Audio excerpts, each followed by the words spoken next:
আসসালামু আলাইকুম। আজকে কথা বলবো কোলারের S29 এই স্পিকারটি নিয়ে। খুবই পপুলার একটা স্পিকার।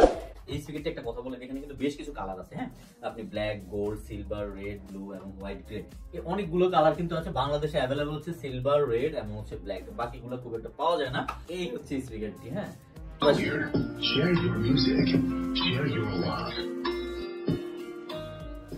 অন করার পরে এরকম একটা সাউন্ড কিন্তু পাবেন। ব্যাটারি ক্যাপাসিটি যেটা, সেটা হচ্ছে 1200 mAh ব্যাটারি ক্যাপাসিটি দিয়েছে। বাকি যে স্পিকার গুলো সেগুলোর কিন্তু ব্যাকআপ সম্পর্কে আপনি যদি জানতে চান, আমাদের একটা ভিডিও আসবে 1000 টাকার মধ্যে বেস্ট স্পিকার, সেই ভিডিওতে আপনাকে জানিয়ে দেওয়া হবে। ভালো থাকবেন, নেক্সট ভিডিওতে আবার দেখা হবে নতুন কোনো বিষয় নিয়ে। আর যদি এমন প্রোডাক্ট গুলো আপনি চান, নিচে ডেসক্রিপশনে লিংক থাকবে এবং অন্য বিষয় নিয়ে। আসসালামু আলাইকুম।